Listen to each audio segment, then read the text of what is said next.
sur les assemblées de copropriétaires à l'aube de 2023 pour se questionner sur tous les sujets finalement qui sont ceux qui entourent l'assemblée avant, pendant et après. Alors, je pense que on peut commencer. Tout le monde est probablement arrivé à l'heure qu'il est. Donc, le premier sujet dont on voulait vous parler, c'est par rapport au quorum et donc de se questionner un peu sur est-ce que on peut envisager des moyens, des techniques, des stratagèmes pour avoir quorum du premier coup, Marie-Cécile? Il y a différentes bonnes pratiques à avoir pour essayer d'avoir le quorum. Peut-être d'abord, Ludovic, revenir un petit peu en arrière sur notre table ronde et ce que c'est, parce que je ne voudrais pas que les copropriétaires ou les administrateurs qui nous écoutent pensent qu'on fait une petite formation sur l'ABC de l'Assemblée des copropriétaires. Notre objectif cet après-midi, c'est plutôt de se poser des questions d'actualité, des questions plus poussées un petit peu qu'une formation de base, sur les nouvelles tendances, les questionnements que nous amènent tous les bouleversements que les assemblées de copropriétaires ont eu lieu. Et pour en revenir au quorum, Ludovic, il y a effectivement différentes solutions que les copropriétaires et les administrateurs peuvent essayer de mettre en place pour avoir ce fameux quorum. Et il y a eu une volonté chez certains syndicats de copropriété, par exemple, d'entrevoir une convocation plus longtemps à l'avance. Alors, on sait qu'une convocation, ça se fait souvent 10 ou 15 jours avant l'assemblée de copropriétaires. Et dans certaines copropriétés, on a essayé de le faire avant. 40 jours, 30 jours avant. Pour quand même faire un save the date. Exactement. Pour que les gens puissent réserver la date à leur agenda, on puisse s'assurer de leur disponibilité. Je vous dirais que dans la pratique, c'est quelque chose qui ne fonctionne pas vraiment. Alors, on constate que plus on convoque à l'avance les copropriétaires, plus ils oublient qu'ils ont une assemblée de copropriétaires. Donc, les solutions, ce ne sont peut-être pas celles à privilégier de convoquer là, beaucoup plus tôt une assemblée de copropriétaires. Mais on a quand même d'autres trucs, Hélène, là, qu'on peut donner au syndicat de copropriété. Mais oui, toujours. Donc, pour maximiser les chances en fait d'obtenir le quorum, pour notamment limiter les coûts pour le syndicat, on va toujours faire appel à des rappels la veille, par exemple par courriel, mais raisonnablement pour pas écœurer les copropriétaires de recevoir beaucoup de communication. On a aussi l'affichage dans les ascenseurs, dans le babillard, on a sur les réseaux sociaux, ça fonctionne bien sur les réseaux sociaux. On a eu plusieurs cas où quelques minutes avant l'assemblée, on a un petit message, un rappel sur un réseau social et puis ça fonctionne bien, le quorum augmente assez vite. Et puis également, on peut toujours, alors l'ancienne méthode, on va aller frapper aux portes des copropriétaires. Ça peut permettre aussi finalement de rencontrer son voisin et puis voilà, de les inciter à se connecter et à être présents en assemblée. Et puis également la procuration numérique. Si lors de l'envoi de l'avis de convocation, on peut toujours remplir une procuration numérique, ça facilite les choses également pour le quorum. Oui, parce que ça ne nécessite pas de signature, puis de remise, etc. Tout est en ligne. Exactement, tout se remplit sur le formulaire en ligne. C'est juste un envoi au gestionnaire ou au syndicat directement. Donc, c'est beaucoup plus facile. On peut le faire de n'importe où sur beaucoup d'appareils numériques. Donc, c'est vrai que c'est une facilité. Et alors, quand on a malgré tout une assemblée de rattrapage, Marie, au niveau des coûts que ça engendre, est-ce qu'on peut travailler là-dessus un peu pour essayer Écoutez, il y a beaucoup de syndicats qui ont travaillé là-dessus et qui ont la volonté de travailler là-dessus. Alors, on sait que la sanction d'une assemblée qui n'a pas quorum, c'est qu'il faut attendre. Hein? Il y a toujours une période de 30 minutes ou 60 minutes d'après, à partir des règlements de la copropriété. Et là, tout le monde attend, tout le monde s'est libéré, on attend d'avoir le quorum. Et ultimement, dans certains cas, on ne l'obtient pas. Donc, on doit reconvoquer. Mais tout ça, ça engendre des frais importants. Et on a souvent, quasiment, je vous dirais, à chaque assemblée qui est ajournée faute de quorum, on a la question à savoir, oui, mais est-ce qu'on peut arriver à pénaliser, en fait, les copropriétaires qui ne viennent pas et qui ne donnent pas de procuration, qui sont ultimement responsables de la reconvocation, de l'envoi, de nouveaux frais de tout le monde. Alors, il y a les frais de l'Assemblée, il y a les frais du gestionnaire supplémentaire, il y a les frais d'envoi, etc., etc. C'est des règlements qui ont été, dans certaines copropriétés, adoptés et probablement que le futur nous dira si ces règlements vont tenir la route et éventuellement seront contestés et comment ils vont l'être. Ça pose aussi des questions, par contre, ce type de règlement-là, question évidemment intéressante, mais comment on facture, puis qui on facture, comment on s'assure du paiement, alors est-ce qu'on envoie une facture à tous ceux qui n'étaient pas là, est-ce qu'on va leur trouver des excuses, est-ce que certains vont être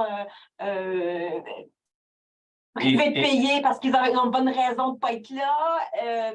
Donc, ça questionne évidemment ça nous amène à toutes sortes de questions que l'avenir nous dira, mais sachez qu'il y a par contre dans plusieurs copropriétés cette volonté d'aller pénaliser en fait les copropriétaires qui ne remplissent pas leur devoir de copropriétaire une fois par année de venir à leur assemblée annuelle. Bon, puis il y a un autre règlement que DJC a mis en place et a déjà mis en place dans quelques copropriétés cette année. Et ça, c'est quelque chose sur lequel il est intéressant de réfléchir chez vous et qui constitue une solution également pour éviter un rattrapage parce que, quoi qu'il arrive, l'Assemblée se tiendra la première fois qu'elle est convoquée. Alors, comment faire ça ? Eh bien, il faut que ce soit vraiment un acte de modification à votre déclaration de copropriété qui soit très clair et très détaillé parce qu'il s'agit d'une délégation de pouvoir et qui revient en fait à dire aux copropriétaires, écoutez, copropriétaires, vous avez 4 choix. Vous devez choisir parmi ces 4 options. Vous recevez un avis de convocation à une assemblée de copropriétaires. Premier choix, vous venez. Ça s'arrête là, simple. Deuxième choix, vous ne pouvez pas venir, mais vous signez une procuration pour désigner quelqu'un à votre place. Donc, vous n'êtes pas là, mais votre voix est représentée, vous faites grimper le quorum. Troisième solution, vous ne pouvez pas venir et vous ne voulez pas signer de procuration à quelqu'un. Votre choix est de ne pas être présent et de ne pas être représenté. C'est tout à fait votre droit. On ne vous y oblige pas. Quatrième solution, eh bien, il y a une délégation automatique qui fait que vous êtes automatiquement représenté si vous ne venez pas. Donc, c'est une personne qui est désignée par résolution du conseil d'administration avant l'Assemblée. On peut indiquer même le nom de cette personne dans l'avis de convocation en disant si vous ne venez pas, ce sera Martine Archambault qui va représenter les absents. Et alors, pour faire le corollaire avec la troisième option, eh bien, soit vous êtes à l'aise avec ça et donc, quand vous recevez l'avis de convocation, si vous ne faites rien, vous serez représenté par Martine Archambault. Mais si en revanche, vous ne voulez pas être représenté par Martine Archambault de manière automatique, eh bien là, vous devez poser positivement un geste vers le conseil d'administration ou le gestionnaire en envoyant un écrit en disant « Je ne veux pas être représenté par Martine Archambault le 24 février. Je ne serai pas là, je ne pourrai pas venir, je ne veux pas signer de procuration et je ne veux pas être représenté par Martine. » Alors, ça, c'est quelque chose qui est envisageable de faire. Ça signifie qu'on n'aura pas nécessairement 100% au niveau du quorum, parce que certaines personnes peuvent donc délibérément choisir de ne pas être là et de ne pas être représentées. Donc, vous n'aurez pas nécessairement 100%, mais il y a de fortes chances que vous ayez au-dessus de 50. On évite comme ça les assemblées de rattrapage, en fait. Absolument. On va vous parler maintenant de notre deuxième section, des procurations. Les procurations, vaste sujet de friction, de frustration, de questionnement. Aux assemblées, c'est toujours très intéressant de statuer sur les procurations. J'ai d'ailleurs récemment assisté avec Hélène comme officier d'assemblée, président et secrétaire, une assemblée où ce sujet a été abordé à la fin et les questions sont probablement celle que vous connaissez déjà. C'est inadmissible que une même personne détienne 40 procurations. On doit pouvoir contrôler ça. Le jeu du vote est déjà fait dans des circonstances comme ça. On doit pouvoir contrôler les procurations, vérifier si les votes sont faits correctement. Il y a beaucoup d'enjeux qui sont liés aux procurations qui sont là. Alors moi, je vais simplement vous faire un rappel sur la validité d'une procuration avant que Marie et Hélène vous entretiennent sur les enjeux à venir. Une procuration, pour être valide, elle doit être signée de manière manuscrite. Évidemment, avec le virage numérique que les copropriétés connaissent depuis 3 ans, c'est une tendance qui s'amenuise un peu, là, l'exigence d'une signature électronique. Alors, voici ce que vous devez bien saisir. C'est qu'en fait, c'est pas rare que le soir de l'Assemblée, parce qu'on a un problème à atteindre le quorum, vous avez des gens qui vous arrivent en disant « Tenez, ma voisine accepte que je la représente », puis on vous montre un texto ou on vous montre un courriel où on vous pose la question « Qu'est-ce que je dois faire? Qu'est-ce que je dois vous envoyer pour que ma voisine soit autorisée à être mon mandant pour moi ?» En fait, c'est une situation qui est assez difficile à gérer le soir même, à moins que vous ayez en main, au niveau de la table des présences de votre assemblée, le registre des copropriétaires privé aux administrateurs, dans lequel il y a les données personnelles, les renseignements personnels confidentiels des copropriétaires, étant les adresses courriels et les numéros de téléphone. Si vous avez ces informations et que vous êtes en mesure de vérifier que le texto vient du téléphone qui est attribué au copropriétaire au registre ou que ça vient de son courriel, eh bien, vous êtes en mesure d'authentifier et de valider que la procuration est correcte. Ceci étant dit, c'est une vérification qu'il est assez ardu de faire le soir même. Donc, on aura quand même tendance toujours à privilégier la remise d'une procuration en bonne et due forme, détaillée, qui fait vraiment référence à l'assemblée dont il est question et qui désigne une personne. La procuration, elle doit être signée par le copropriétaire au titre, évidemment. Hein. Une procuration signée par le locataire n'est absolument d'aucune utilité puisqu'il n'est pas le propriétaire de l'appartement ou de la fraction. Elle doit ensuite désigner comme mandataire une personne précise. Alors, je désigne Marie-Cécile Baudéus. Je ne désigne pas une avocate de Grand Pré Joli Cœur. Si on désigne nommément un des membres du conseil d'administration sans indiquer Denis Lavoie ou Mylène Dubuc, eh bien, ça, c'est compliqué. On a un certain malaise avec ça dans la mesure où le mandant ne désigne pas clairement une personne. Il désigne une sorte d'entité. Hein. C'est comme si on mandatait le conseil d'administration. Alors, on peut envisager que le conseil d'administration lui-même, par résolution, décide que, écoutez, si on reçoit des procurations au nom du CA, ça va être Mylène Lemieux qui va agir pour le conseil d'administration, mais c'est une zone d'inconfort. Quand même, il ne faut pas se le cacher, il peut y avoir des frictions au sein du conseil d'administration, il peut y avoir des enjeux qui rendent ce type de procuration contestable. La procuration peut ensuite d'emblée prévoir par la personne qui le signe qui remplacera le mandataire s'il n'est pas là. Alors par exemple, je désigne Mylène Lemieux et à défaut, si elle est absente, je désigne Robert Dubuc. Entendez-nous bien, il faut que ce soit libellé de cette façon. Vous ne pouvez pas cocher 2 noms. Vous ne pouvez pas cocher Mylène Lemieux et Robert Dubuc, et même encore 4 personnes. Vous devez faire un choix. Parce que si vous ne le faites pas, eh bien, on ne peut pas déterminer à votre place à laquelle des 2 personnes je vais donner la procuration. Et nous, à la table des présences, on ne fait pas ça. Ce n'est pas nous qui décidons si c'est Mylène ou Robert qui va avoir la procuration. Elle La procuration peut aussi tout simplement prévoir que le mandataire pourra désigner le remplaçant de son choix.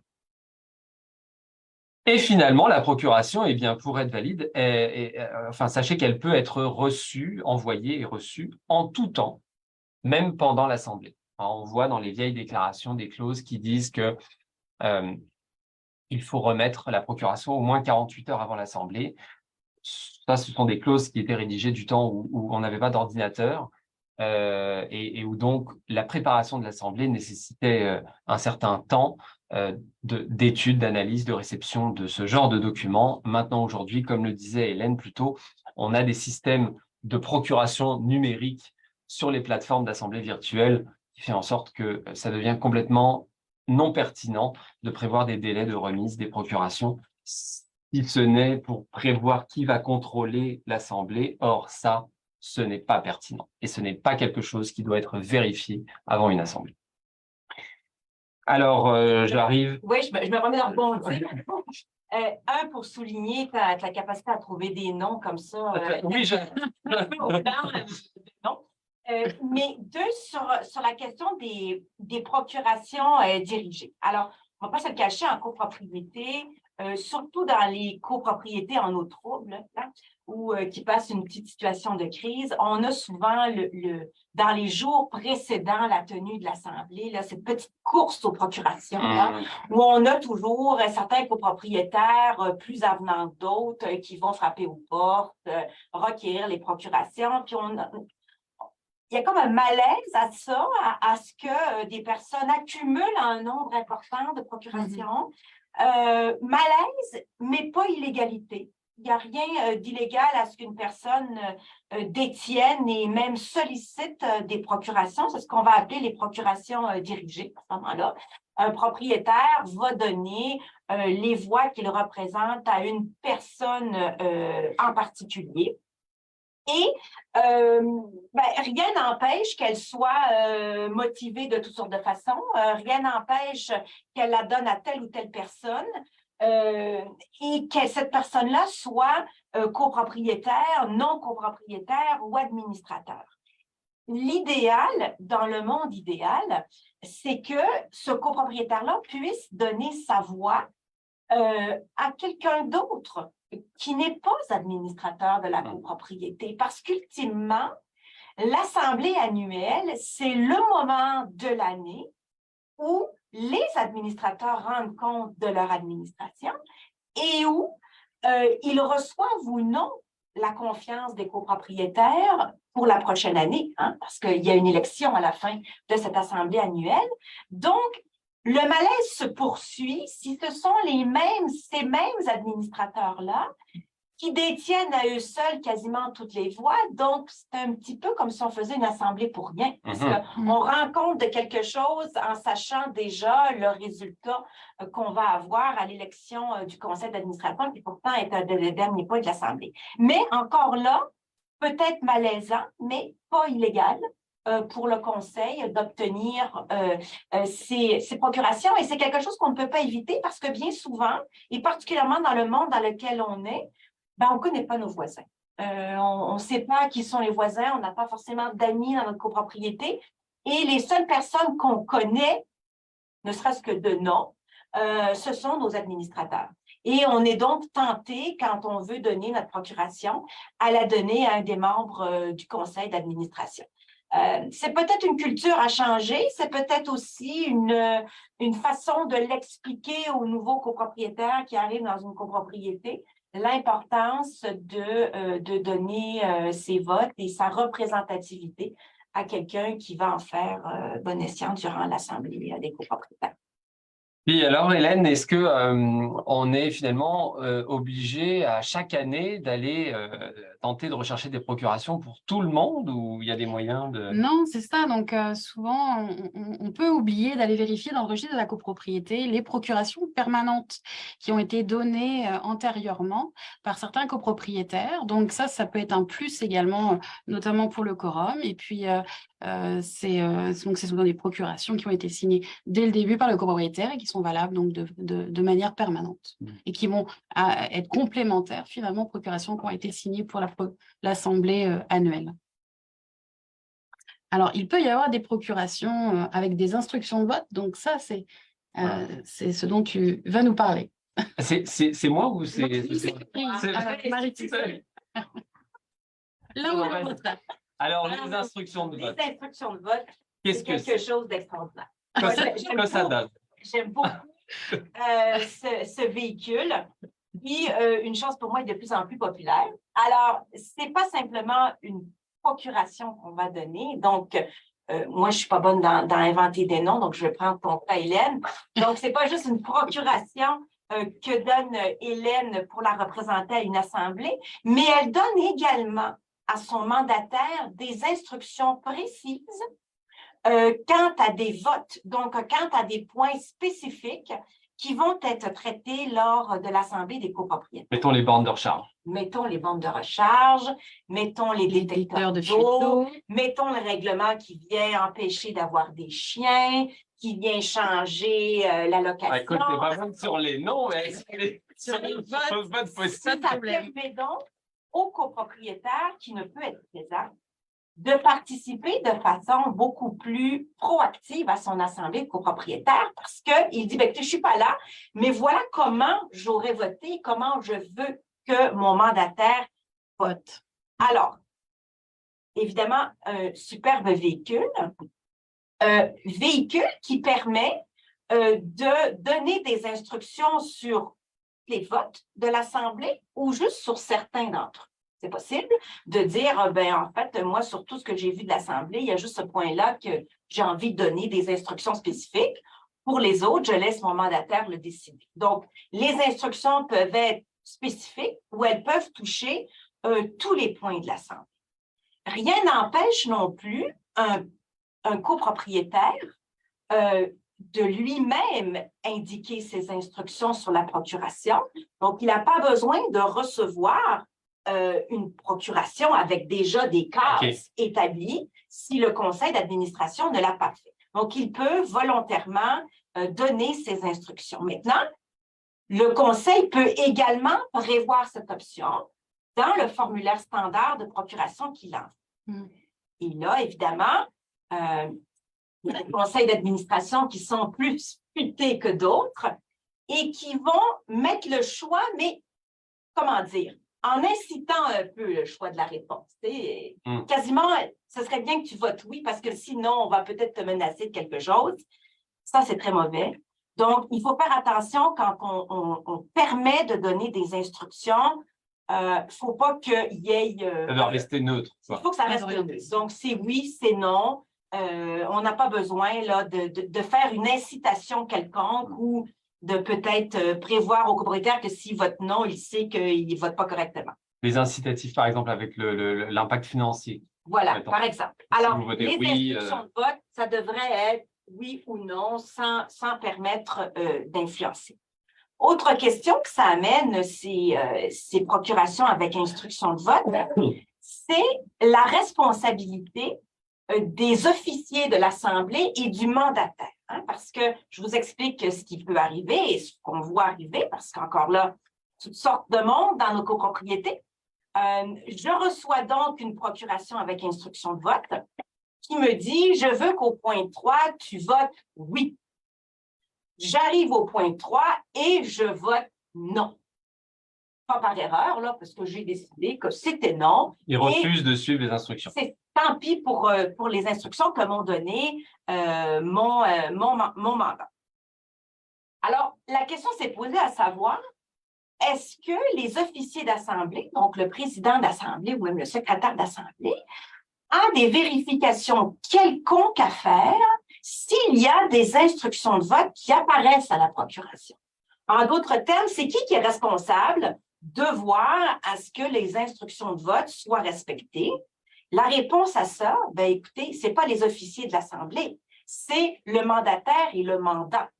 Donc, si moi, copropriétaire, je m'aperçois que le mandataire n'a pas voté selon les instructions, ça va être à moi à prendre mon recours éventuellement contre mon mandat. en lui disant, ben, écoutez, je t'ai donné des instructions et tu ne les as pas respectées. Il n'appartient pas aux officiers de l'Assemblée de se mêler de ça et de regarder la façon dont les personnes ont voté sur la base des procurations qu'ils avaient. Ni pendant, ni après. Ni pendant, ni après. Ça pose une question aussi intéressante parce que qu'est-ce qu'on fait de la décision de l'Assemblée? Est-ce que la décision que prend l'Assemblée le soir de l'Assemblée peut être contestée sur la base que les instructions que j'ai données à mon mandataire, il ne les a pas respectées? Moi, je suis d'opinion que non. La décision de l'Assemblée, elle est bonne. Ça ne regarde pas l'Assemblée s'il y a eu une problématique dans le mandat qui a été donné. Par contre, le propriétaire pourra éventuellement avoir de recours contre son mandataire si préjudice il y a. En raison de l'adoption de la décision. Exactement. Ça nous amène une autre question. Comment est-ce que je peux savoir en tant que copropriétaire si mon mandataire a bien exercé son rôle? Alors, vous me voyez venir. Donc, les questions qui découlent de ça, c'est est-ce que je peux avoir accès au vote des copropriétaires? Est-ce que je peux savoir comment cette personne-là a voté au nom de mon unité? La réponse est oui, pour moi. Je vais pouvoir demander à consulter le registre des votes pour mon unité, concernant les votes qui ont été donnés pour mon unité, ce qui ne veut pas dire que je vais avoir accès au vote de tout le monde là, pour voir tout ce qui s'est passé, mais pour ce qui est de mon vote, je l'aurai. Si l'Assemblée s'est tenue sur numérique, ben c'est facile. Je peux avoir accès, je peux demander à avoir accès, évidemment, dans les mêmes délais que celle de la contestation judiciaire. Donc, on a 90 jours de la tenue de l'Assemblée pour pouvoir avoir accès au registre des votes. Excellent. Donc, un beau mode qui soulève plein de questions intéressantes et qui va continuer à soulever des questions intéressantes pour le futur. C'est intéressant parce qu'on surfe sur le même thème de responsabilité et de responsabilisation du copropriétaire par rapport à ses choix, venir aux assemblées, désigner quelqu'un qui est un administrateur ou quelqu'un de la un copropriétaire. Être conscient que quand on donne la main à quelqu'un, bah ça mène un peu vers la même direction de vous êtes peut-être mieux de venir, toujours, être présent. On n'est jamais mieux servi par soi-même. C'est certain. Alors, la troisième section de notre table ronde, c'est l'ordre du jour. Alors, on commence avec toi, Marie. Quelques idées, quelques orientations? Moi, je peux vous parler des quelques idées qu'on ne voit plus. Alors, qui montrent quand même que les assemblées, la COVID a le dos large, alors on va encore dire que c'est de sa faute, mais les assemblées ont évolué. Les ordres du jour des assemblées ont évolué aussi. Et moi, je veux en fait vous entretenir sur les choses qu'on voit moins dans les assemblées qu'on voyait avant. Par exemple, l'adoption du procès-verbal de l'Assemblée d'il y a 1 an. Bon, avant ça, c'était courant, on voyait ça dans toutes les assemblées. Et pire que de le voir à l'ordre du jour, on en parlait pendant je ne sais pas combien de temps. Les gens faisaient des commentaires, je pense pas que j'ai dit ça, ou je pense que j'ai dit tel mot. Alors, ça nous entraînait là, dans des discussions qui sont en fait, somme toute, complètement rendues futiles 1 an après. Et il était joint à la vie de en plus, on en prenait connaissance, alors que cette assemblée-là, de toute façon, les décisions sont plus contestables, tous les délais sont expirés, donc c'est complètement inutile de le voir, puis on le voit de moins en moins. Donc ça, c'est des bonnes nouvelles. Les adoptions de l'ordre du jour. Donc, on voit moins ça. L'ordre du jour, vous le recevez avec votre avis de convocation, on vous l'envoie à l'avance. Vous avez 5 jours pour y rajouter des choses, des items que vous voulez soumettre à l'Assemblée, au vote de l'Assemblée. Suite à ça, s'il y a des demandes, vous recevez un ordre du jour amendé. Donc, arrivé à l'ouverture de l'Assemblée, la journée de l'Assemblée, c'est un petit peu inutile de commencer à reparler de cet ordre du jour-là, puisqu'il n'y a plus rien qu'on peut y faire. Il est fixé, il a été fixé par l'avis de convocation et par les amendements qui ont pu avoir lieu dans les délais prescrits. Alors, là encore, inutile de perdre du temps sur une assemblée avec ça.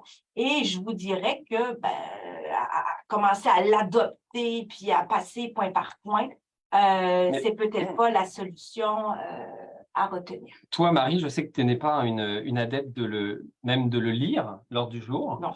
Moi, oui, pour une raison en fait précise, c'est que avant de commencer votre assemblée, ça peut être intéressant de faire vraiment une lecture très rapide de l'ordre du jour pour replacer les copropriétaires vers quoi on s'en va et presque d'essayer d'indiquer des durées pour chaque point. Donc, parce que finalement, un ordre du jour d'une assemblée générale annuelle, c'est assez classique. Hein. Vous avez le rapport du CA, les états financiers, le budget, l'élection des administrateurs et le variant. Quand il y a des projets spéciaux, ça se glisse au milieu de tout ça. Mais sommairement, c'est souvent ça. Et vous pouvez l'annoncer de cette façon en disant, on va commencer avec le rapport du conseil qui a été timé à peu près 20 minutes. On prendra des questions après pour environ 15-20 minutes. Suivi des états financiers, un petit 15 minutes. Le budget, 10 minutes.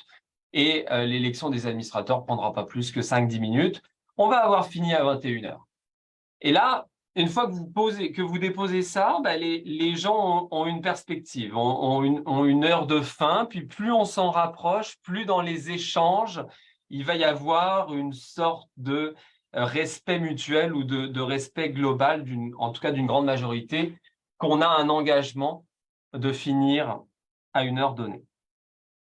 Le varia, moi je voulais vous parler du varia qui est un point intéressant de l'ordre du jour dans la mesure où il doit y avoir un point varia dans vos ordres du jour d'Assemblée générale annuelle dans lequel on va parler de tous les points d'intérêt général pour les copropriétaires dont les copropriétaires veulent parler.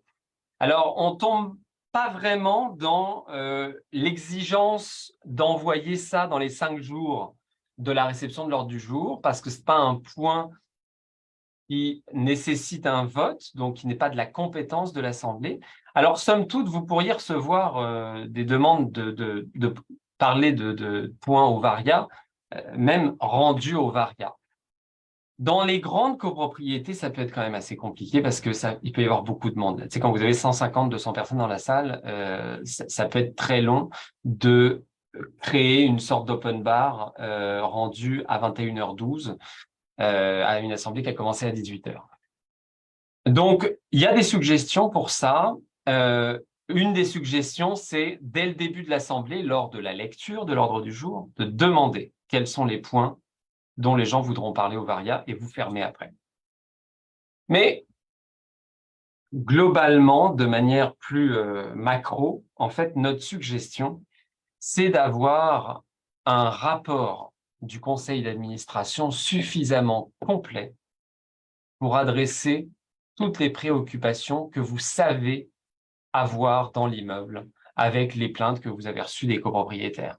Si vous occupez suffisamment le terrain, il y aura moins, si ce n'est pas, de questions au varia. Alors, c'est une des façons, une des bonnes pratiques qu'on peut vous suggérer, puis on en aura d'autres à la fin de notre table ronde à vous proposer.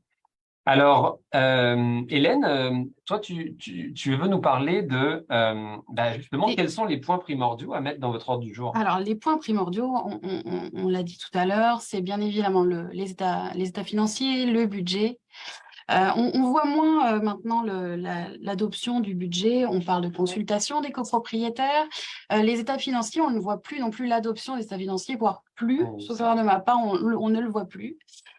Et puis, on a vu aussi également des ordres du jour un peu plus précis dans leur titre, parce que c'est important d'avoir des propositions, par exemple, de vote avec des sujets clairs et précis. Ça évite des confusions ultérieures pour les copropriétaires. Donc ça, c'est des choses que l'on voit plus dans les ordres du jour, avec une plus grande précision, et puis également au soutien des résolutions, comme par exemple la vente de l'unité du concierge. On a forcément une résolution résolution qui doit être jointe à l'avis de convocation. Et ça, de plus en plus, on le voit, il y a très peu d'oubli. On voit que la résolution est au soutien de l'avis de convocation. Donc, c'est nécessaire puisque ce sera les propriétaires ont besoin de l'étudier pour ensuite se prononcer en assemblée. Donc, ça, c'est des améliorations. Et puis, pour le déroulement, le bon déroulé. Oui. On est sur la bonne. Il y a des rappels pertinents que vous pouvez faire aussi au début de vos assemblées. Moi, je recommande toujours en début d'assemblée, à chaque année, de lire des instructions sur comment va se dérouler l'assemblée au niveau des présences, des procurations, des votes, des exposés, des questions, de la langue. Et vous pouvez en ajouter à l'effet, par exemple, de rappeler que le syndicat gère les parties communes, pas les parties privatives. Alors, tout ce qui est administration des parties privatives, problèmes personnels des copropriétaires sur leur air climatisé ou autre, on va pas parler de ça ce soir. C'est important. Vous vivez des problèmes. On n'est pas en train de vous dire qu'on veut pas en entendre parler. On vous dit que c'est pas le forum pour en parler. Alors, vous envoyez vos questionnements, vos requêtes aux gestionnaires de copropriété ou aux administrateurs.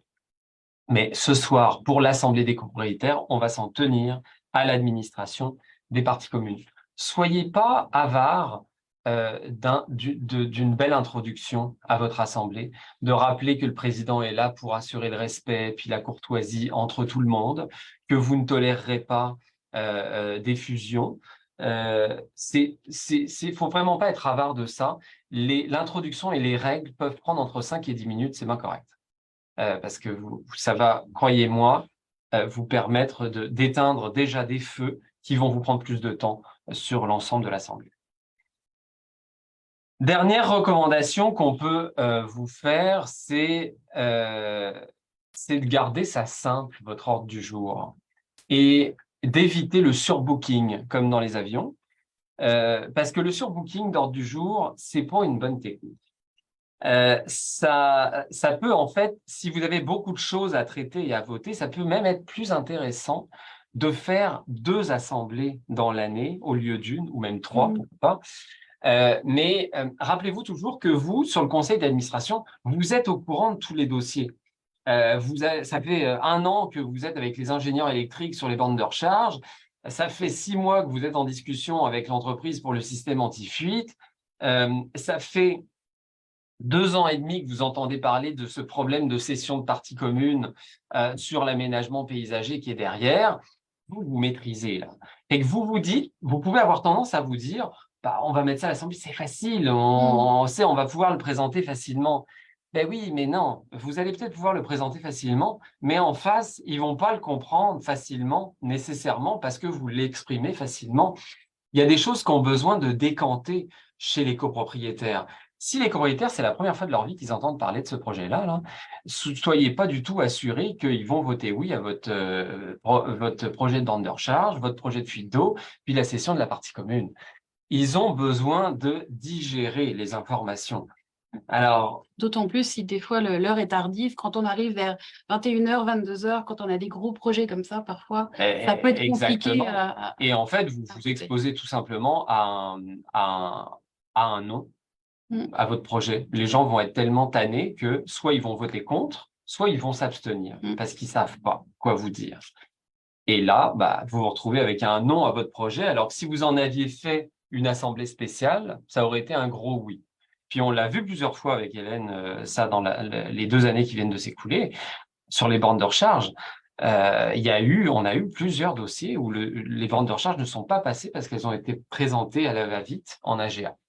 Mais c'est une question difficile pour les syndicats de copropriété parce que ils sont pris avec leur nécessité toujours d'avoir le quorum. Alors, on a déjà de la difficulté d'avoir le choix. Si je convoque 2 ou 3 ou 4 assemblées, ben, je vais peut-être pas avoir mon quorum aucune fois. Donc, je suis tout aussi bien de pacter mon assemblée avec... c'est pas quelque chose de facile, mais dites-vous une chose... quand un copropriétaire reçoit un ordre du jour où est-ce qu'il y a 21 points à l'ordre du jour, là, il est découragé. L'Assemblée n'a pas commencé, il est découragé parce que les discussions, puis souvent, c'est des gros points là, qui vont susciter des questionnements, des interventions diverses. Alors, les gens vont se tanner, ils n'auront pas effectivement la distanciation nécessaire, mais moi, je suis consciente que c'est un problème un peu insoluble pour un syndicat de copropriété. Est-ce que je suis mieux de faire une assemblée qui va durer 6 heures ou est-ce que je suis mieux d'en faire plusieurs petites? Puis je pense que peut-être la piste de solution, c'est de se dire, au bout d'un moment donné, là, la capacité des copropriétaires à assister à une assemblée puis à voter, parce que c'est souvent des points où on nécessite un vote, elle est atteinte et vous avancerez plus de toute façon dans votre assemblée. Vous pouvez faire des sessions d'information aussi au cours de l'année, comme par exemple session d'information sur le système anti-fuite dont on va vous parler à l'Assemblée. Et ça, qui est intéressé à venir, et quand vous êtes rendu à l'Assemblée, vous n'avez pas besoin de faire un exposé du système anti-fuite parce que ça a été fait. Vous allez juste directement sur les échéances, les coûts et les modèles. Oui, puis les questions seront moindres parce qu'elles auront déjà été répondues préalablement en réunion d'information. Donc, il y en aura peut-être encore des questions, mais vous pourrez plus rapidement passer au vote. Notre 4e section, mesdames, c'est le mode de l'Assemblée. En 2023, ça ressemble à quoi là? Est-ce qu'on est dans le 100% virtuel? Est-ce qu'on est dans le 50-50 avec des assemblées hybrides ou est-ce qu'on revient à du présentiel? On va vous parler un peu des avantages, inconvénients, essais, erreurs de tout ça. En fait, on vit actuellement dans une période des trois. Hein? On a du virtuel, de l'hybride et du présentiel. On voit un certain sentiment de nostalgie des copropriétaires de se revoir. Ça ne dure pas longtemps d'habitude. Ils vont se revoir une fois, puis ils vont se rappeler que ce n'était pas si agréable que dans leurs souvenirs. Mais à tout événement, on voit les 3 modes actuellement. Moi, j'ai le goût de vous parler des problèmes de quorum et de la transparence que permet aujourd'hui les assemblées sur plateforme là, ou en mode hybride que ne propose pas le présentiel, du moins le présentiel comme on le connaissait. Alors, je vous donne un exemple. Vous rappelez les belles années des assemblées présentielles. Donc, on arrive, il y a une petite table avec souvent une gentille petite madame qui prend les présences. Qui va noter tout le monde qui est là, tout le monde s'assoit. Et là, on nous annonce, tout à l'heure, on a le quorum, on peut y aller. Et l'Assemblée part. Avec remise des petites avec feuilles. Avec remise des petits boutons. Pour les boîtes à souliers. Hein, on va pouvoir voter voilà. si besoin en est. On votait même des scrutateurs à l'époque. Je ne sais pas si vous vous rappelez, là, mais c'était des moments délicieux. Bref, donc, on nous annonce qu'on a quorum, l'Assemblée commence et comme toute Assemblée, il y a des moments plus ou moins intéressants dans l'Assemblée, que ce soit parce que il y a comme un flottement, que ce soit parce que il y a quelqu'un qui accapare le micro, par exemple, ou des points qui s'éternisent. Et on a des gens qui sortent de la salle, qui rentrent. Pour aller à la toilette, pour ils revenir. Vont aux toilettes, ils reviennent, on ne le sait pas. Il y a comme un va-et-vient. Et il y a comme un flottement dans cette assemblée, si bien que quand cette assemblée arrive à des fois son seul point de vote, qui est l'élection du conseil d'administration, on n'a aucune idée si on a encore le quorum. On le suppose qu'on l'a. Et on n'a aucune idée de combien de voix sont présentes. Aucune idée. Et si personne ne demande un recomptage, qui est en fait rarement le cas, il n'y en a pas de recomptage. Il n'y a souvent pas d'obligation non plus au terme de la déclaration de copropriété pour le président de revérifier qu'il y a quorum. Donc, cette assemblée qui est dans un flottement va continuer sur la prémisse de son quorum du début et va prendre ses décisions. Et souvent, les décisions en assemblée se prennent à main levée. C'est le classique, on prend ça à main levée. Donc, aucune trace non plus de pouvoir recompter s'il y avait quorum. Donc, à main levée, c'est à peu près ça. On a 3 membres qui sont élus là, parmi ceux qui restaient. Personne ne s'est opposé et voilà. Donc, on a une décision qui peut-être est prise alors qu'il y a absence de quorum et qui n'est pas bonne, mais qui aurait aucune possibilité de pouvoir la revérifier Et là, peut-être que nos participants aussi se disent bah oui, mais en fait, on peut le savoir si on utilise les bulletins. Oui. Parce que là, on peut comptabiliser combien de voix étaient là. Mais même ça, c'est pas vrai parce que vous ne pouvez pas forcer un copropriétaire en présentiel à vous remettre son bulletin s'il veut s'abstenir. Ou si, je sais pas, il est parti à la toilette aussi au moment du vote. Vous ne pouvez pas fermer les portes et empêcher les gens de respirer. Donc, même à ça, c'est vrai ce qu'on vous dit, on ne peut pas, une fois que l'Assemblée a commencé, on ne maîtrise absolument plus le nombre de voix présentes et représentées dans la salle.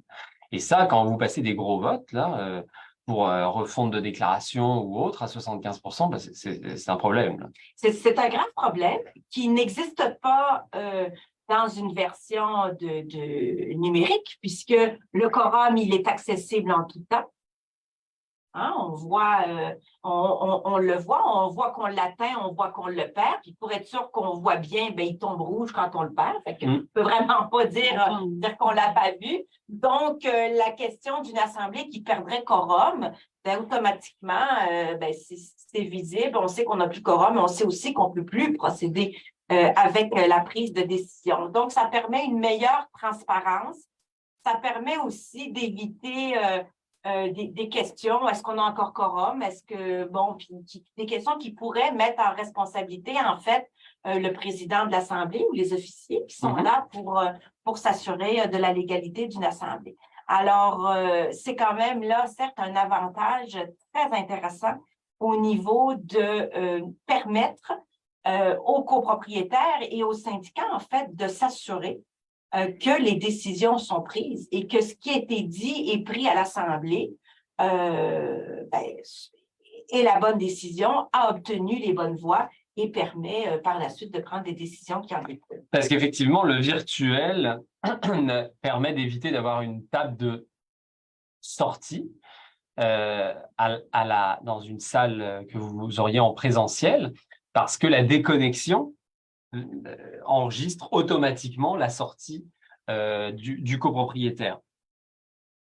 C'est certain qu'on peut vivre des inconvénients aussi avec le virtuel quand, par exemple, on a des gens qui ont des problèmes de connexion ou qui ne parlent pas au support technique et qui se retrouvent donc dans la salle, mais ils ne votent pas.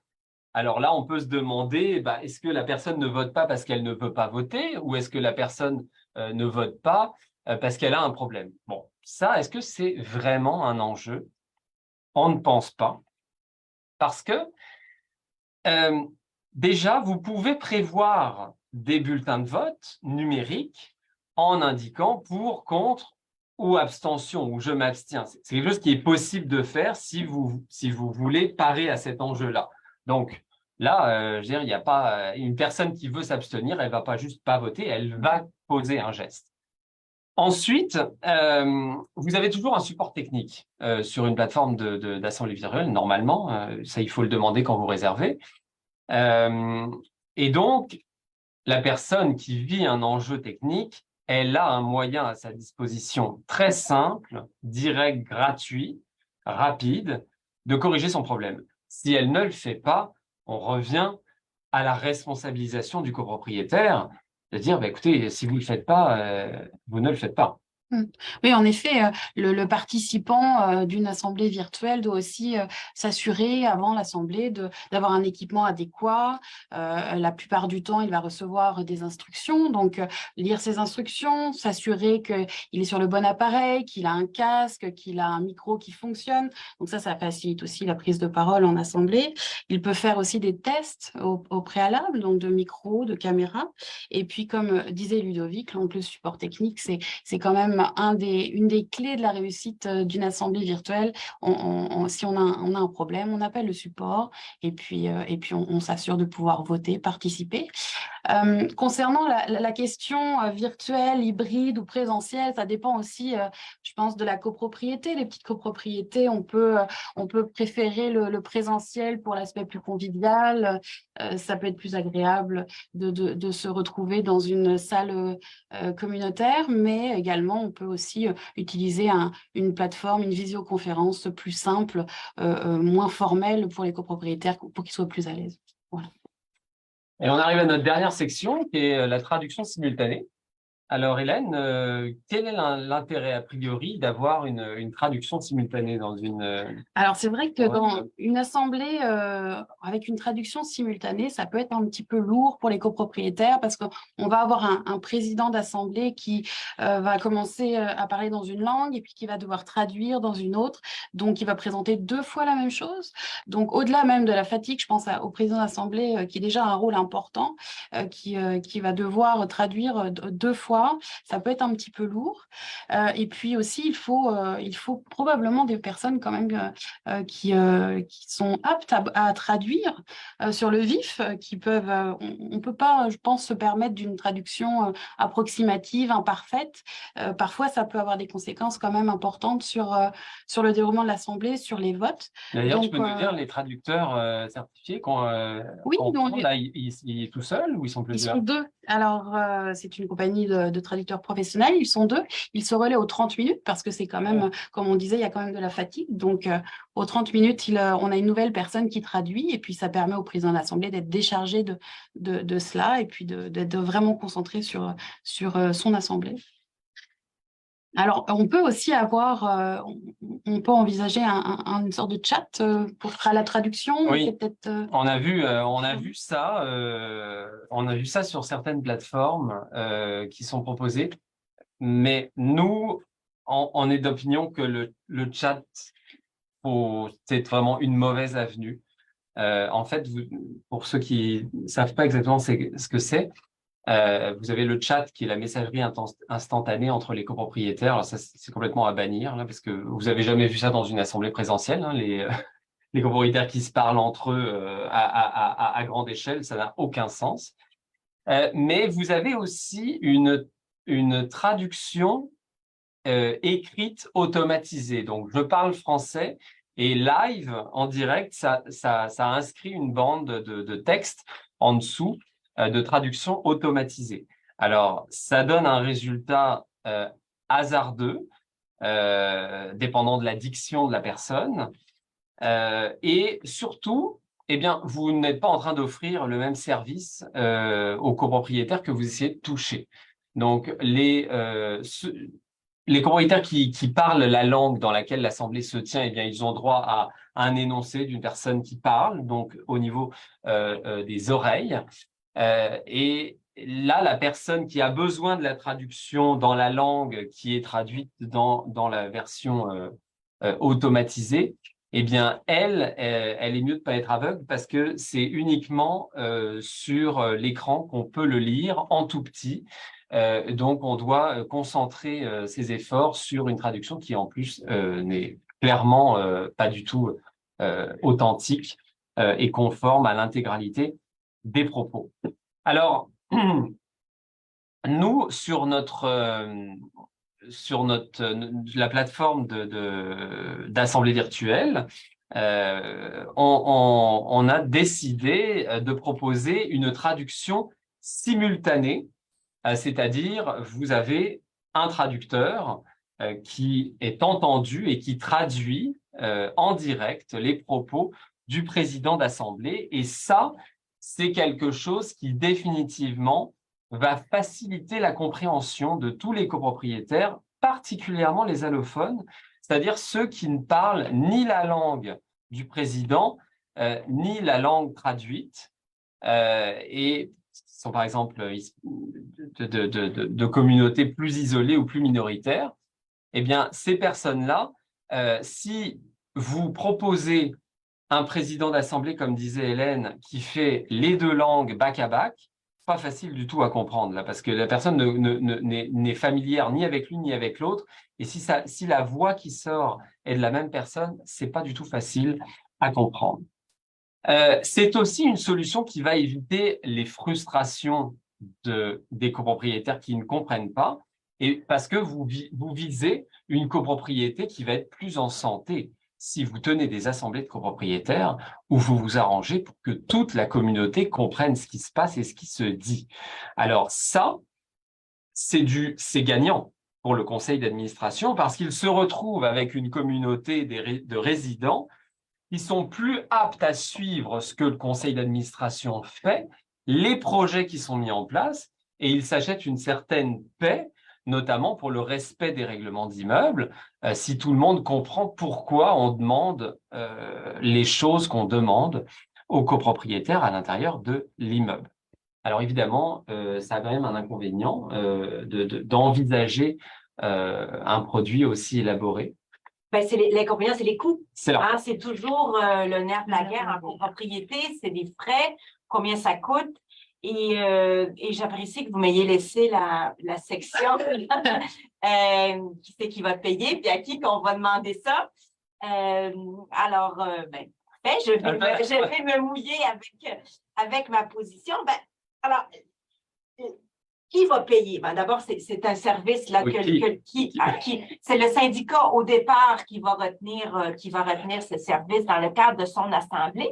Mais il faut aller un petit peu plus loin dans le questionnement parce que rapidement, les syndicats vont se poser la question, ben, c'est bien beau, mais est-ce que je peux refiler cette facture-là à certains copropriétaires qui, en fait, sont des demandeurs qui en tirent le bénéfice. Parce que nous, on pourrait bien satisfaire d'une assemblée qui est juste en français, par exemple, et puis on ne veut pas forcément payer. Ben, je vous rappelle quand même qu'on est dans une région de bonjour high. Hein? Donc, si on a des demandes et si la traduction vise une traduction français-anglais, par exemple, de l'Assemblée des copropriétaires, il m'apparaît logique de penser que le syndicat va devoir assumer cette dépense-là dans le cadre de ses charges communes parce que c'est une langue officielle et ce n'est pas quelque chose d'extraordinaire qui est demandé pour satisfaire une petite proportion de copropriétaires. Par contre, la réponse peut être différente. On me dit d'accélérer. J'accélère. Si on prend le cas du mandarin. Du mandarin, par exemple, du russe, de n'importe quelle langue qui n'est pas une langue officielle et qui pourrait être requise de la part de certains copropriétaires, mais il faut se poser la question. Et je pense que c'est loin d'être farfelu de penser qu'on va pouvoir réclamer cette portion de la facture d'une assemblée de copropriétaires aux copropriétaires qui demandent la tenue d'une assemblée de copropriétaires dans une langue autre que les langues qui sont officielles. Ce serait pareil, par exemple, dans le courant de l'année, si des copropriétaires demandaient à recevoir des échanges de la part du syndicat dans une autre langue que le français ou l'anglais, je pense que le syndicat n'a pas d'obligation d'assumer les frais de traduction. Ben, c'est pas du tout surréaliste. On a d'ailleurs déjà beaucoup de déclarations de copropriété qui prévoient l'envoi numérique des communications par le syndicat et que dans le cas où une personne n'a pas les moyens numériques de recevoir une communication numérique, eh bien, elle devra payer des frais pour avoir la version papier. Alors, on peut tout à fait envisager ça, d'autant que ça se voit, on le voit dans des copropriétés avec des communautés minoritaires, qu'il y a souvent un représentant désigné dans la communauté qui serait tout à fait prêt à engager cette conversation avec le conseil d'administration pour en assumer les frais. Alors, on approche de la fin, donc là, on vous donne 4 petites bonnes pratiques à faire pour la prochaine année. La première étant pour éviter un défouloir de frustration. Parfois, l'assemblée dans certains immeubles peut ressembler à ça. Eh ben, on veut privilégier une communication, une bonne communication, une riche communication tout au long de l'année entre le conseil d'administration et les copropriétaires ou entre le gestionnaire et les copropriétaires. Ça va justement éviter d'atteindre le moment clé de l'assemblée avec tout un tas de dossiers non réglés. Deuxième point, c'est d'éviter de tomber dans quand on a des projets spéciaux à gérer, d'éviter de tomber dans une présentation des projets spéciaux qui est floue, qui est peu documentée et qui est annoncée en assemblée pour la première fois. Ce que je vous disais plus tôt, ça c'est une mauvaise idée, ça va souvent vous conduire à un refus et à une autre assemblée avec les surcoûts que ça engendre. Alors, tout ce qui est projets spéciaux, il faut vraiment soigner ça dans une préparation, une communication, une session d'information éventuellement. Oui, et puis il ne faut pas hésiter surtout à peut-être demander la présence d'ingénieurs, d'entrepreneurs pour présenter ces projets-là, pour les questions techniques que les copropriétaires peuvent avoir. Ça peut être, ça évite déjà aussi aux membres du conseil d'administration de devoir répondre à toutes les questions des copropriétaires. Et puis ça évite un flou. Et puis en bout de ligne, le vote peut être positif. Donc c'est plus facile en fait pour les copropriétaires d'avoir des explications plus techniques. Donc il ne faut pas hésiter. Je pense que c'est important. Une dernière recommandation pour la route? En fait, moi, j'aurais 2 mots pour le futur. C'est préparation. Une assemblée, ça se prépare. Alors, il n'y a rien de pire que d'assister à une assemblée où je suis copropriétaire et j'entends mon conseil d'administration pas préparé, ils n'ont pas de réponse, ils ne savent pas trop, ils vont vérifier, ils vont nous revenir. Ça, c'est la démonstration d'une assemblée qui va déraper assez rapidement. Et communication. Alors, si on conserve durant toute l'année une bonne communication avec les copropriétaires, que ce soit par des communiqués, par des courriels, par des affichages, par des assemblées d'information, les copropriétaires se sentent beaucoup plus en confiance et on a des assemblées qui sont beaucoup plus agréables. Calme. À assister pour tous les copropriétaires. Alors, écoutez, on espère qu'on a fait le tour, comme on avait annoncé, qu'on a fait le point sur les assemblées.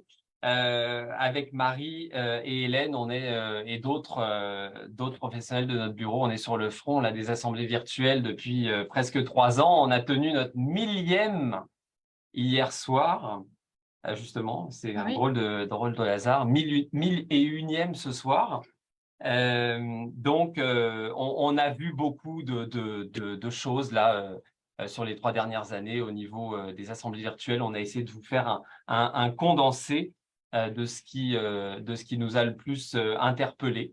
Et là, c'est le temps de prendre vos questions. Si vous en avez jusqu'à 5h30. Alors oui, on a des questions.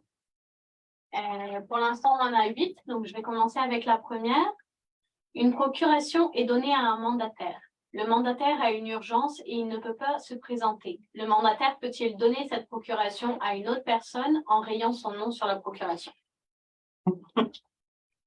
Vas-y, Ludovic, je pense que tu l'as déjà dit dans ta présentation. Oui. Mais... Alors, non, c'est pas possible de faire ça. La procuration doit avoir prévu que le mandataire pouvait se substituer à quelqu'un s'il n'était pas là.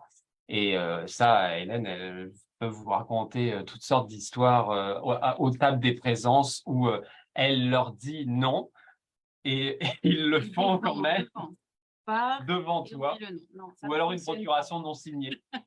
Ah, elle n'est pas signée. Ah, alors là, la personne la signe, alors que c'est clairement pas le mandataire qui doit la signer, mais le mandant. Alors, donc... on ne peut pas fermer les yeux, donc non, ce n'est pas valable. Parfait. Donc, prochaine question. Lors d'un vote, comment la majorité des voix est calculée s'il y a des copropriétaires absents sans mandant? Est-ce que le pourcentage correspond à leur fraction? Est-ce que le pourcentage qui correspond à leur fraction est retiré du calcul? Exemple, un copropriétaire absent avec un pourcentage de 10% qui pourrait faire pencher la balance d'un côté ou de l'autre. Calcule-t-on les votes sur 90% de voix ou pas? Qui veut répondre? Vas-y. Bon, alors d'abord, en matière de copropriété, lors des assemblées, on calcule le nombre de voix présentes. donc les copropriétaires qui sont présents, et ceux qui sont représentés, donc les procurations. Ça, c'est notre bassin avec lequel on part pour calculer notre quorum. Et c'est sur cette base-là également que vont être prises les décisions, c'est-à-dire majorité ou majorité renforcée, donc sur la base des personnes qui sont présentes ou représentées. Alors, on ne les enlève pas du 100% comme tel, mais on va se baser sur ceux qui sont présents ou représentés. Parfait. Est-il possible pour un copropriétaire de présenter, dans le respect du délai de 5 jours, une proposition de modification du règlement d'immeuble pour une inscription à l'ordre du jour? Certains officiers prétendent que non, puisque le texte du Code civil indique que les copropriétaires peuvent faire inscrire une question à l'ordre du jour. Votre position? Alors, un copropriétaire peut faire un ajout à l'ordre du jour jusqu'à 5 jours après la réception de l'avis de convocation. Mais il ne peut pas le faire le jour de l'Assemblée ou passer le délai de 5 jours. Je pense que la question, c'était plus sur le contenu de l'ajout, là. Est-ce qu'il peut modifier son contenu après? Non. Comme moi, ce que j'ai compris, c'est est-ce qu'il peut demander qu'une modification de règlement soit ajoutée à l'ordre du jour d'une assemblée? La réponse est oui, et c'est son droit le plus strict de le faire, s'il le fait dans les 5 jours de la réception de l'ordre du jour maximum. Après ça, il ne peut plus le faire. Mais s'il le fait, oui, tout à fait. C'est un des points qui doit être inscrit à l'ordre du jour parce que c'est un point qui nécessite un vote. Il a donc l'opportunité de le faire. Un copropriétaire peut même soumettre à l'ordre du jour une refonte de la déclaration de copropriété. On pense souvent que c'est juste le conseil d'administration qui a le droit de faire ça, mais pas du tout. Un copropriétaire, s'il est fatigué d'attendre après le CA depuis 15 ans qu'il se lance dans un mandat de refonte et que le copropriétaire est notaire ou qu'il sait écrire une déclaration, il peut lui-même l'envoyer dans les 5 jours. Tout à fait. Peut-être petite précision quand même, si vous voulez faire des demandes d'ajout à l'ordre du jour, proposer une modification réglementaire, il va quand même vous appartenir l'obligation de rédiger ce règlement. En d'autres termes, vous ne pouvez pas juste dire « je veux qu'on rajoute un règlement sur les barbecues ». Ça ne sera pas rajouté. Il faut que vous indiquiez qu'est-ce que c'est que vous voulez. Alors que vous rédigiez le règlement ou la proposition de modification au règlement. C'est souvent un peu problématique pour certaines personnes. Mais c'est ça la condition. Puis cet ordre du jour révisé devrait être envoyé à tous les copropriétaires avant l'Assemblée pour qu'ils aient finalement le projet d'amendement sous les yeux pour pouvoir voter sur cet amendement le jour de l'Assemblée. Prochaine question. Si, durant l'année, le Conseil a adopté plusieurs résolutions durant les rencontres du Conseil, est-ce que l'adoption de ces résolutions doit être faite en un seul bloc, d'un bloc, ou individuellement? Avec 2 résolutions, ça va, mais quand il y en a 10, ça peut être très long. Alors, votre opinion sur ça?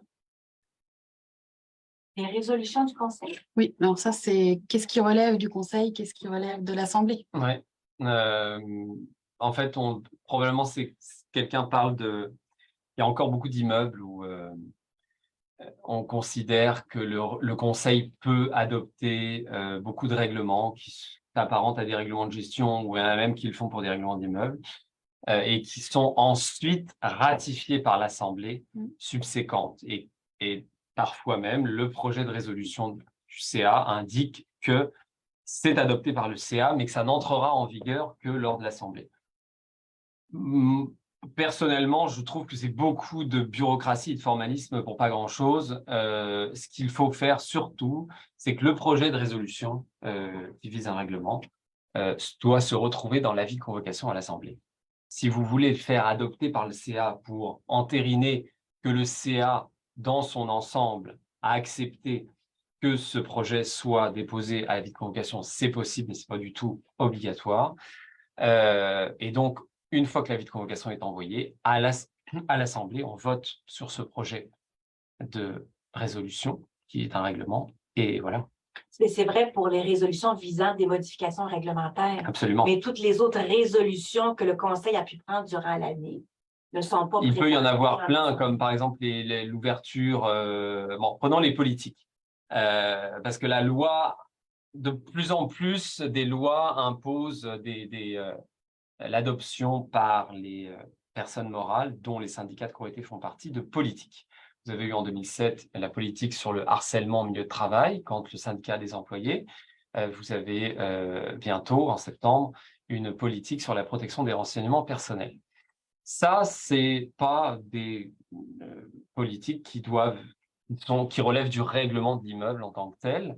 Donc, ça n'a pas à être adopté formellement par l'Assemblée des copropriétaires. On est sur, typiquement, une résolution qui doit être adoptée et qui est de la compétence du CA. Et vous le faites ensuite ratifier par l'Assemblée. Alors, la question de monsieur, c'est que quand on a beaucoup de résolutions adoptées par le CA la même année, on arrive à l'Assemblée avec ça, puis ça fait beaucoup, on en a 10. Est-ce qu'on peut faire un seul vote sur adoption de toutes les résolutions, ou est-ce qu'on doit faire des votes séparés? Moi, je suis d'opinion que le président d'Assemblée a tout à fait le droit de proposer à ce que ce soit un vote en bloc qui soit fait et demander si quelqu'un s'oppose à ce qu'on fasse un vote en bloc. D'abord, si tout le monde est d'accord, parce que, bon, pas de problème, on y va. S'il y a une opposition, vous ouvrez vous donnez la parole à la personne et vous lui demandez, OK, quelle est la source de votre opposition? Est-ce qu'il y a une résolution en particulier que vous voulez extraire pour avoir un vote séparé? Si c'est ça, c'est encore plus facile. Vous réduisez à 2 votes au lieu de 10. Puis là, si vous avez un peu trop de questions qui se lèvent, un peu trop de mains qui se lèvent, vous voyez que vous n'avez pas envie de perdre du temps là-dessus, puis vous y allez avec des votes séparés. Et là, définitivement, le vote numérique est très intéressant parce que là, Hélène, tu peux en parler, mais on n'est pas obligé d'ouvrir 10 bulletins de vote différents. Non, on peut avoir un seul bulletin avec des sous-points dans le même bulletin. Et puis là, le vote est beaucoup plus facile, plus rapide. Voilà. On compile les votes plus rapidement. Bien. Comment se passe le mode hybride? Est-ce recommandé pour les grandes copropriétés 75 et plus? Alors, le mode hybride, on le rappelle, c'est à la fois des personnes en salle et puis des personnes en virtuel. Donc, c'est sûr que c'est quelque chose qui doit être organisé. Il faut avoir une salle qui est bien équipée pour permettre une bonne connexion, pour permettre également donc, aux personnes en salle qui seront présentes de voter numériquement sur leur appareil ou sur des tablettes qui sont fournies. Et puis également un écran ou une télé, peu importe, mais pour qu'on puisse voir les personnes qui sont à distance. Donc, on pense notamment, ça peut être le comptable ou le gestionnaire ou les copropriétaires, tout simplement, qui sont à distance, qui préfèrent rester chez eux. Donc, il faut qu'on puisse les entendre et les voir. Donc, c'est plus une organisation technique, s'assurer que à la fois les personnes en salle entendent les personnes qui sont à distance et puis inversement, les personnes chez elles voient les interventions en salle. Mais le déroulement du vote est finalement le même puisque les personnes en salle vont, comme je le disais, voter numériquement. Et puis, les personnes chez elles sont sur leur tablette, leur appareil, et puis elles votent également. Donc, ça peut être adapté pour des personnes, effectivement, des grandes copropriétés, pour rejoindre le maximum de personnes. Et puis, on peut aussi avoir des personnes qui sont moins à l'aise avec la technologie, qui préfèrent être en salle, en présentiel, voir aussi les copropriétaires, le président de l'Assemblée. Donc, on allie les deux, en fait. C'est un juste milieu. De notre côté, avec assembléevirtuelle.com, on n'utilise plus de bulletins de vote. Papier. Non, plus de papier. C'est terminé, même dans une assemblée 100% présentielle. Dans une assemblée 100% présentielle, avant l'invention des plateformes virtuelles, on se rendait déjà physiquement sur les lieux de l'assemblée avec un ordinateur pour comptabiliser le quorum et les votes. Là, maintenant, on n'utilise plus de lecteur de code à barre sur les bulletins de vote papier. On n'utilise que du numérique. Donc, les copropriétaires dans la salle ont leur téléphone ou leur tablette et ils vont se connecter à assembléevirtuelle.com.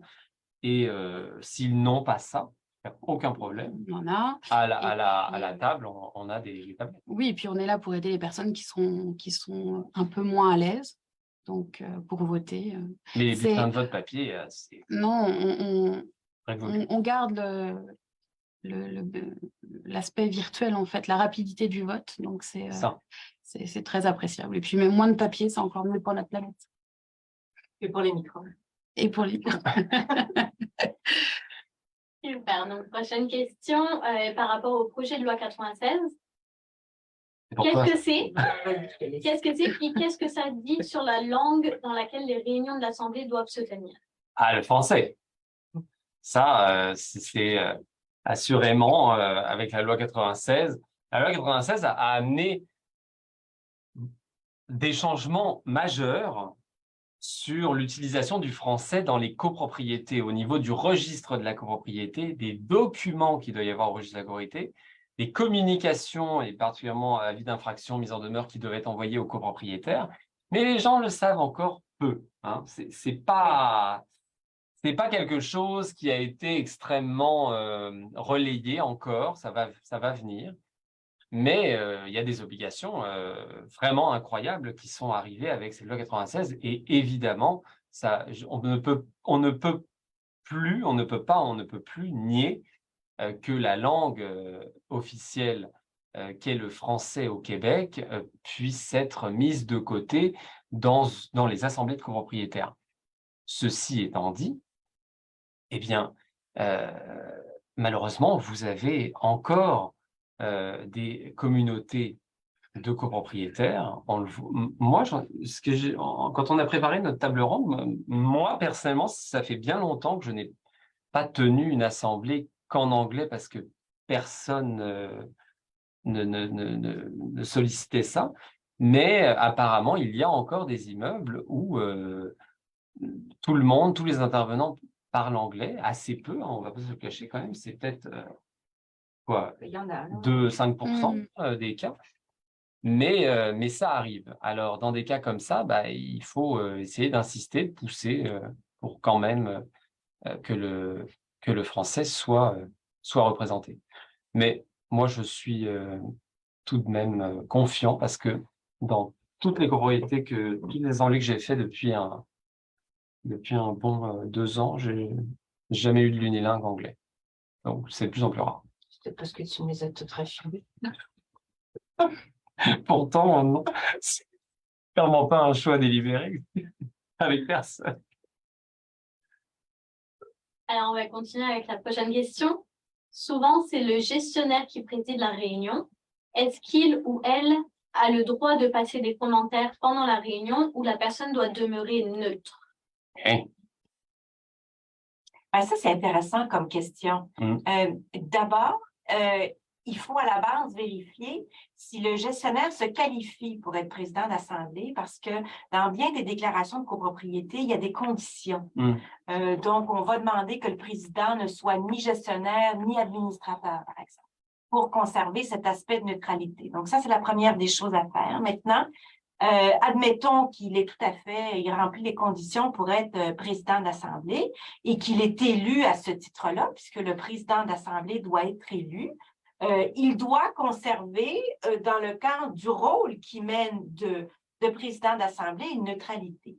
Ce qui ne l'empêchera pas quand même d'avoir plusieurs chapeaux durant cette assemblée-là. Donc, il va avoir le chapeau de président d'assemblée et il va avoir aussi celui de gestionnaire, parce que le gestionnaire a souvent un rôle très important dans les assemblées de copropriétaires, puisque c'est lui qui conserve toutes les informations, c'est lui souvent qui va être au courant de l'avancement de tous les travaux, de tous les projets. Donc, il a un rôle excessivement proactif dans une assemblée de copropriétaires. Donc, s'il cumule les postes lors de l'assemblée des copropriétaires, il va devoir alterner parmi ces rôles-là. Maintenant, je ne sais pas de quel commentaire on parle, mais mettons que je vais considérer que c'est des commentaires des gestionnaires et des commentaires de président d'assemblée. Donc, il peut se permettre les deux, dépendamment à quel titre il intervient. Ensuite, si le procès-verbal n'est pas discuté en assemblée, comment en faire la correction? Alors, le procès-verbal, il doit être envoyé de par la loi qui l'exige dans les 30 jours de la tenue de l'Assemblée. Alors déjà, de le mettre dans l'avis de convocation de l'année d'après, ça ne sert à rien parce que les copropriétaires l'ont déjà reçu, tous. dans les 30 Devrait. jours de l'Assemblée. Devrait, en tout cas, ils le font. Ça, il faut que vous fassiez ça.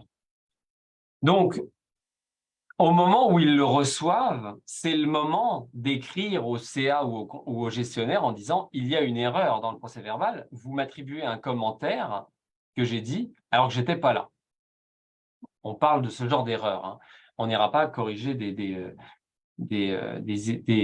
fautes pas d'interprétation, mais j'ai dit un commentaire, il n'est pas là. Bah oui, s'il n'est pas là, c'est peut-être qu'il n'était pas pertinent à l'ensemble de l'œuvre, qui est la copropriété à travers les années.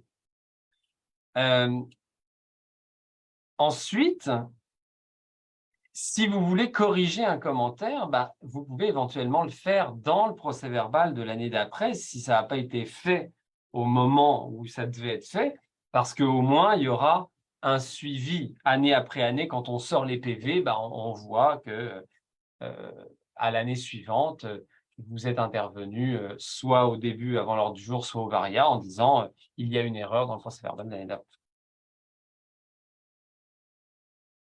Donc, je vois une main levée de Yannick. Donc, je vais vous donner la parole. Vous pouvez activer votre micro. Oui, bonjour, merci. Merci. En fait, là, vos formations sont toujours sur la coche, super intéressantes. Alors, je me permets de vous le dire en passant. Puis, lâchez pas, c'est très apprécié. Puis, en fait, ben, ça va enlever là, 2 questions parce que je n'étais pas certain si vous alliez prendre ma main levée. Fait que je n'ai pas pris de chance, je l'ai aussi inscrite par écrit. Mais bref, quand vous disiez tantôt que qu'un copropriétaire pouvait demander quel a été le vote de son mandataire, ben, on comprend qu'au niveau d'un vote qui s'est fait là, en visioconférence, il y a des rapports qu'on peut sortir, donc il y a cette possibilité-là. Mais par contre, pour une personne qui a voté en présentiel et que c'est un vote à main levée, comment dans ce cas-ci, on va pouvoir prouver ou du moins dire quel vote a été fait par le mandataire? Ça, c'est ma question 1. Puis la question 2, je voulais juste savoir, je sais que à cause de la pandémie, il y a un décret gouvernemental qui autorisait les assemblées en mode virtuel. De ce que j'en ai compris, puis corrigez-moi, mais apparemment, le fameux décret en question, il ne serait plus nécessairement en vigueur et que si on souhaitait continuer les assemblées en mode virtuel, ben, il faudrait qu'on le prévoie au statut et règlement ou en fait dans le règlement de copropriété. Mais je dis ça sous toute réserve. J'aimerais que vous me réconfortiez parce que moi, je suis très en faveur des rencontres en mode virtuel, d'autant plus quand on a beaucoup de copropriétaires qui sont des personnes âgées, ben, on a plus de facilité à atteindre notre quorum dans des assemblées virtuelles. Merci beaucoup. Merci. Alors, je vais peut-être répondre à votre première question, puis Ouais, après ça, Ludovic vous réconfortera Sur la dans votre préoccupation pour ce qui est du futur des assemblées sur plateforme virtuelle. Alors, comment faire pour vérifier lorsqu'un vote se fait en présentiel à main levée? Ben, c'est pas possible. C'est ce que je disais quand je parlais de la différence entre le flou des assemblées présentielles avec vote à main levée, c'est que la preuve, vous l'avez pas. À moins que le voisin ait, je sais pas, là, soit là, puis ait vu, puis puisse le corroborer. Mais si c'est en présentiel à main levée, il n'y a aucune façon de savoir si mes instructions ont été respectées ou non. Et donc, oui, je vous réconforte, le décret qui autorisait les assemblées virtuelles pendant la pandémie n'est plus en vigueur, effectivement, mais une modification législative est intervenue en décembre 2021 et un nouvel article dans le Code civil a été intégré. Je me trompe peut-être, mais c'est 1089.1, mais je ne suis pas certain. 1089.1. Et qui dit que les assemblées peuvent être tenues en virtuel ad vitam aeternam. Je peux me permettre d'ajouter juste qu'on peut avoir un règlement qui encadre la tenue des assemblées virtuelles. Chose que l'on propose, nous, dans nos services d'assemblée. On peut toujours fournir un règlement qui va encadrer la tenue des assemblées ou même des réunions du conseil d'administration, aussi bien virtuelles qu'hybrides. Donc, on va juste amener des modalités pour pouvoir les tenir. Donc, ça c'est quelque chose qui peut être complémentaire à votre déclaration actuelle. D'accord. Merci beaucoup. Alors, on va passer à la prochaine main levée qui est de Robert. Je vais activer votre micro.